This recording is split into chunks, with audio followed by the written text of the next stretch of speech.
대통령이 어제 인구 국가 비상사태를 공식 선언했습니다. 유례 없는 저출산, 나라가 사라질지도 모른다는 위기감에 정부가 국가 총력전을 벌여야 한다고 나선 겁니다. 어떤 대책들이 있었는지 이희령 기자가 짚어드립니다. 특히 0-4세 인구가 북한 인구보다 적은 것은 해방 이후 최초입니다. 저출생 문제의 심각성은 이미 여러 통계로 뒷받침되고 있습니다. 이런 상황을 해결하기 위해 정부가 내놓은 정책들을 짚어보겠습니다. 어린이집이 갑자기 휴원을 하거나 학교 방학 기간에 아이를 돌봐줄 사람이 없어도 육아휴직을 짧게 내기가 어려웠습니다. 앞으로 부모가 각각 1년에 한 번, 2주 정도씩 쓸 수 있는 단기 육아휴직 제도가 도입됩니다.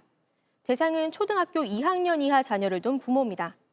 그러나 일각에선 제도 도입은 반길만 하지만 실제로 쉽게 쓸 수 있겠냐는 목소리도 있었습니다. 육아휴직을 썼을 때 지금까지는 월 급여의 상한선이 150만 원이었습니다. 정부가 이 기준을 높이겠다고 했습니다. 첫 달부터 3개월까지는 최대 250만 원이고 이후엔 200만 원, 160만 원입니다. 다만 이 지원금은 고용보험에서 지급되기 때문에 구체적인 재원 마련 계획이 반드시 있어야 한다는 지적이 나옵니다. 아빠들 출산휴가는 10일을 2번으로 나눠 쓸 수 있었는데요. 이제 20일로 늘어나고 4번에 나눠서 쓸 수 있게 됩니다.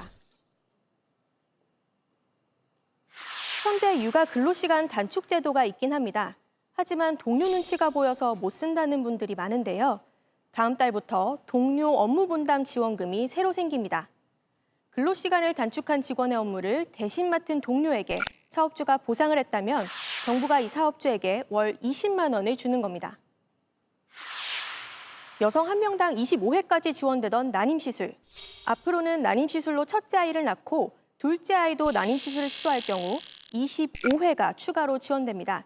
출산당 25회 지원이 되는 겁니다. 난임휴가도 3일에서 6일로 확대됩니다. JTBC 이희령입니다. 아침엔 앵커 정재우입니다. 지금 이 기사 가장 먼저 매일 아침 7시 반에 보실 수 있습니다.